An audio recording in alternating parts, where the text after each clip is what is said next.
Hello friends, myself Rasmi Patel. In this video, we learn another new lesson number 11, a taste of true love. સાચા પ્રેમની કસોટી.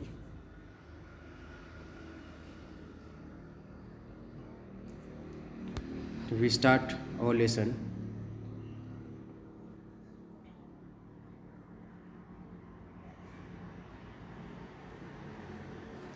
Taste of true love.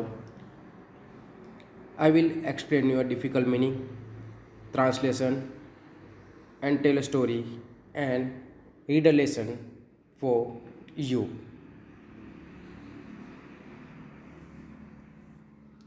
Six minutes to 6, said the clock above the information desk in New York Grand Central Station.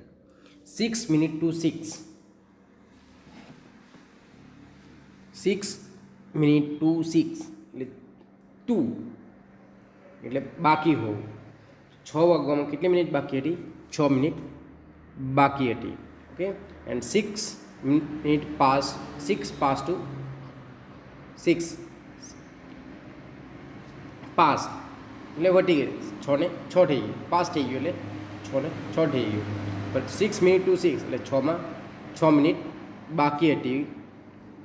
The clock ઘડિયાળ about the information desk, જે information desk છે in New York grand central સ્ટેશનનું, New York grand central સ્ટેશનના માહિતી વિભાગ, information desk ને માહિતી વિભાગ ઉપરની જે ઘડિયાળ હતું એ ઘડિયાળ 6માં 6 મિનિટ બાકી એવું દર્શાવતું હતું.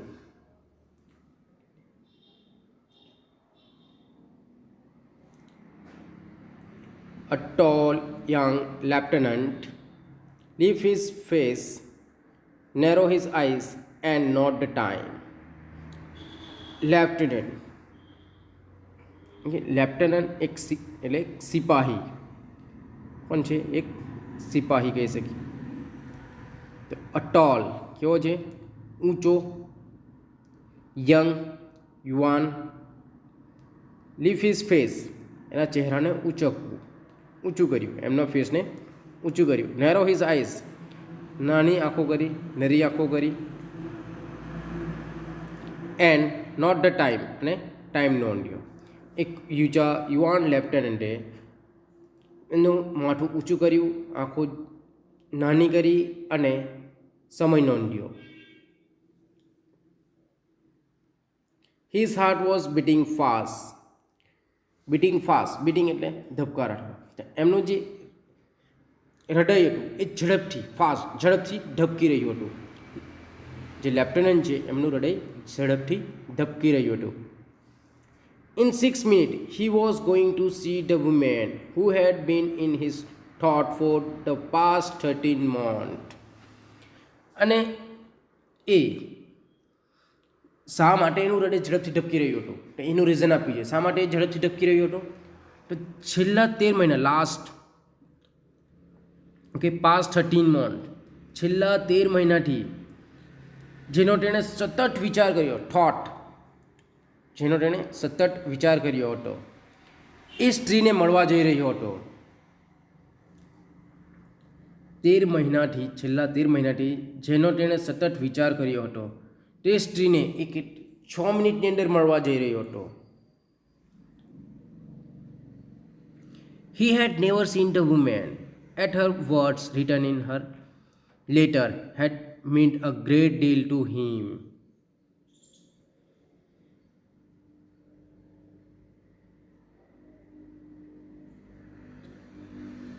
He had never seen the woman. એ સ્ત્રીને, વુમેનને, એ લેફ્ટનન્ટને કડીએ નહીં જોઈ હતી, ક્યારે પણ એને નહીં જોઈ હતી. તો પણ તેમ છતાં his words return in letter, પણ તેણીએ જે લખેલા જે પત્રમાં જે શબ્દો હતા, એને મન his meant a great deal to him, એના માટે ખૂબ જ મહત્ત્વનું, ખૂબ જ આત્મસભર હતું.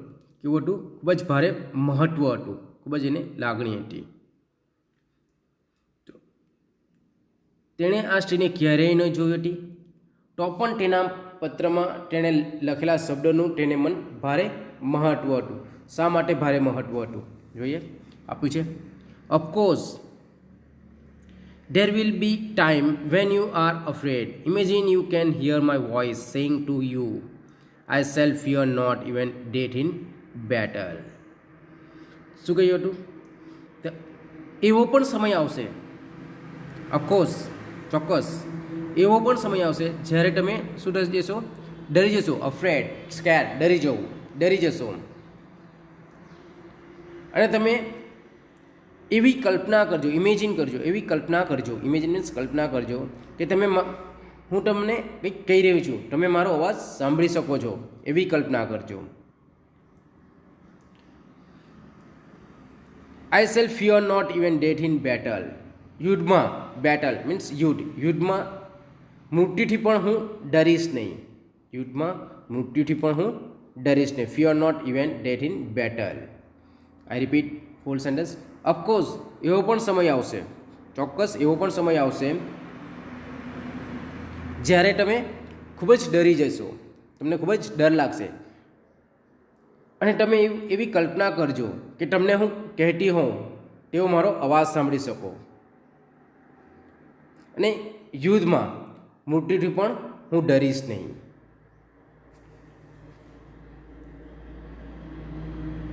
Next paragraph.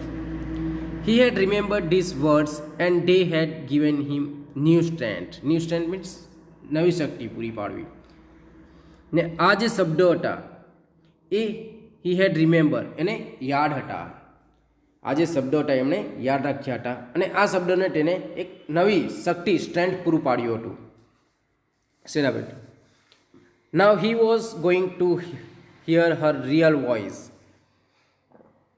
Real voice means વાસ્તવિક અવાજ. હવે જે લેફ્ટનન્ટ છે એ સ્ત્રીનો વાસ્તવિક અવાજ સાંભળવાનો હતો. It was 4 minutes to 6. 6 વાગવામાં 4 minute બાકી હતી. 6 વાગવામાં 4 મિનિટ બાકી હતી. A girl passed by him and Lieutenant Blandford looked closely.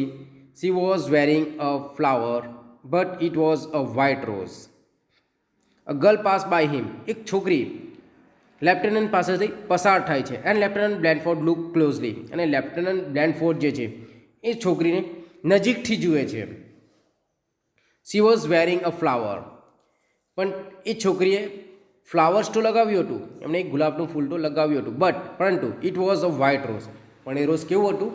White rose હતું, સફેદ ગુલાબનું ફૂલ હતું. He was to recognise his friend by a red rose.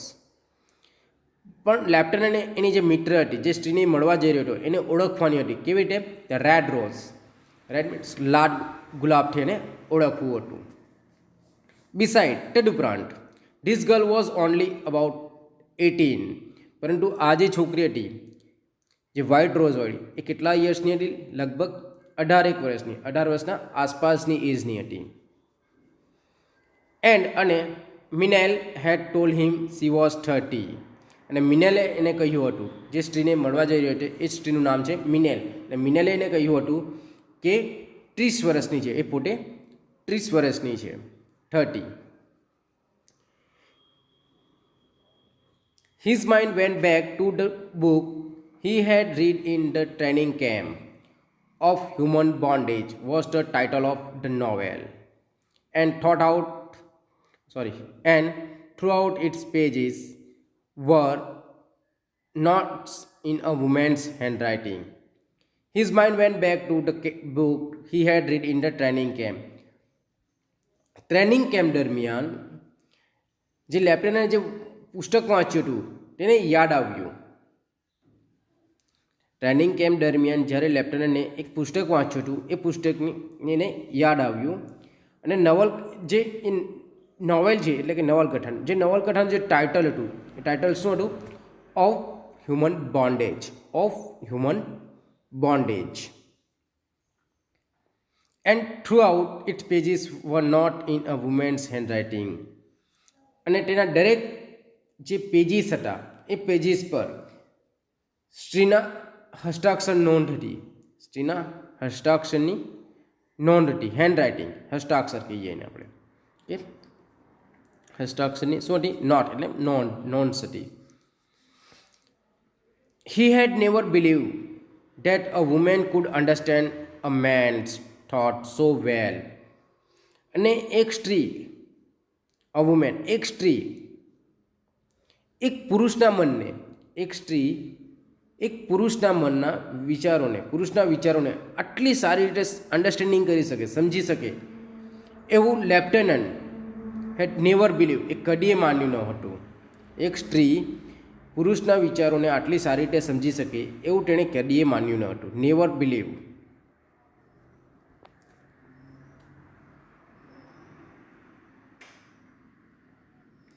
Her name was inside the cover of the book, Hollis Milan.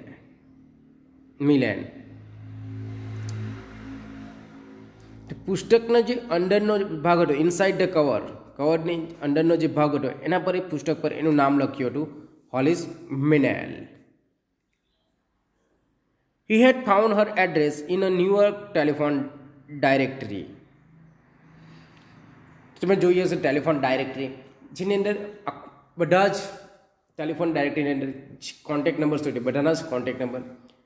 જ્યારે આપણે landline use કરતા હતા ત્યારે મોસ્ટ ઓફ જે હોય છે હોસ્પિટલ્સ, ઓકે, કોઈકના ઘરના નામ સાથે ફોન નંબર, જે ટેલિફોન નંબર આપણે આપવામાં આવ્યો હોય છે, એક બુકની અંદર ટેલિફોન ડિરેક્ટરી તૈયાર કરવામાં આવે છે, એની અંદર નોંધ પાડેલી હોય છે. તો ત્યાંથી એમણે ન્યૂયોર્કની જે ટેલિફોન ડિરેક્ટરી હતી ત્યાંથી મિનેલનું એડ્રેસ નોંધ કર્યું, ત્યાંથી એડ્રેસ મેળવ્યું, found. He had return her a letter and she had answer. અને લેફ્ટનન્ટને એમને પત્ર લખ્યો, return her a letter, miss મિનેલને લેટર લખ્યો, અને સી હેડ આન્સર, અને મિનેલે પણ એમને આન્સર આપ્યો.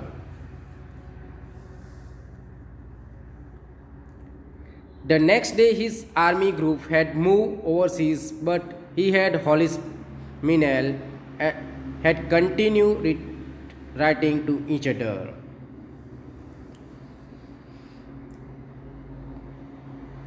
બીજે દિવસે, ધ નેક્સ્ટ ડે મીન્સ બીજા દિવસે, હિઝ આર્મી ગ્રુપ, જે લેફ્ટનન્ટ એક આર્મીમાં હતો એટલે એનું જે આર્મી ગ્રુપ છે એ ઓવરસીઝ કે દરિયાઈ પાર, એમની જે લશ્કરી ગ્રુપ જે છે આર્મી ગ્રુપ એ દરિયાઈ પાર જઈ રહ્યું હતું.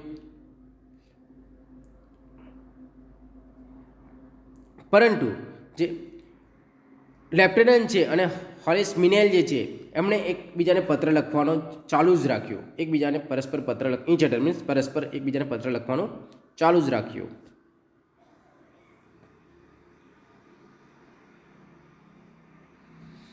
For 30 months she had written to him regularly.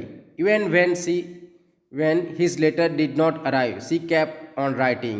Now he believed that he loved her and that she loved him. For 30 months, 13 મહિના સુધી she had written to him regularly.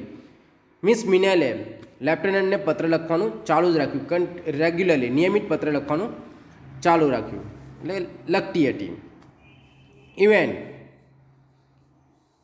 Even when his letter did not arrive, જો લેફ્ટનન્ટનો પત્ર આવે કે ન આવે તો પણ તેમણે એ પત્ર લખવાનું ચાલુ જ રાખ્યું. સી કેપ ઓન રાઇટિંગ, એણે પત્ર લખવાનું ચાલુ જ રાખ્યું.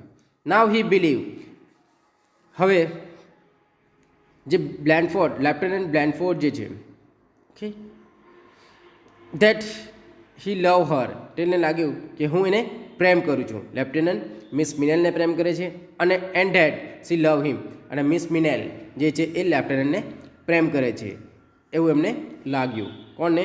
લેફ્ટનન્ટને લાગ્યું. She had refused all his requests for her photograph.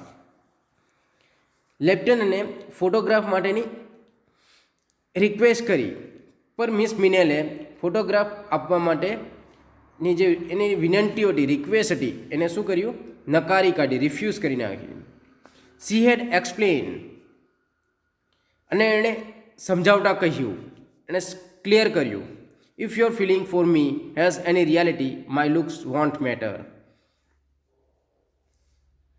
જો મારા પ્રત્યેની જે તારી લાગણી છે, મારા પ્રત્યેની જે તમારી લાગણી છે, અને એ જો લાગણી કેવી છે, રિયાલિટી, કોઈ બી સાચી લાગણી છે, તો મારું જે લુક્સ છે એ મહત્ત્વનું નથી. એટલે જો જે મારા પ્રત્યેની જે તારી લાગણી જે છે એ જો કોઈ વાસ્તવિક હશે, રિયાલિટી હશે, તો મારા ચહેરાનું મહત્ત્વ નથી. સપોઝ ધારી લો, I am beautiful, I would always have to idea that you were attracted by a pretty face. Suppose ધારી લો કે જો હું સુંદર હોઉં તો મને હંમેશા એવો ડર રહેશે કે તમે મારા ચહેરાથી આકર્ષાયા હતા, મારી સુંદરતાના લીધે મારાથી આકર્ષાયા હતા. આવો વિચાર મને આવતો રહેશે. That kind of love would displease me. અને આવા પ્રકારનો પ્રેમ મને શું કરશે? ખુશી ન આપી શકશે. આવા પ્રકારના પ્રેમથી મને ખુશી નહીં મળી શકે.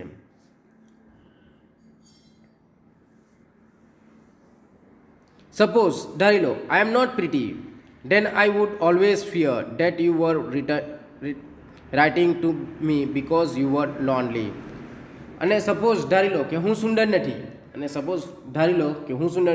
તો પણ મને હંમેશા એવો ડર સતાવતો રહેશે કે તમે એકલવાયા હતા, તમે લોનલી હતા, એકલા હતા, એટલા માટે તમે મને પત્ર લખતા હતા. આવો ડર મને હંમેશા સતાવતો રહેશે. ના, don't ask for my picture. મારા ફોટોગ્રાફની માંગણી કરશો નહીં. When you come to New York you shall see me. જ્યારે તમે પાછા ન્યૂયોર્ક આવશો ત્યારે આપણે મળીશું, ત્યારે તમે મને જોશો. યુ શેલ સી મી, ત્યારે તમે મને જોશો. 1 minute to 6 and Blandford's heart leap એટલે ઝડપથી ધબકવું. ઓકે, તો 6 વાગવામાં 1 મિનિટ બાકી હતી અને જે લેફ્ટનન્ટ બ્લેન્ડફોર્ડ જે છે એમનું હૃદય ઝડપથી ધબકી રહ્યું હતું.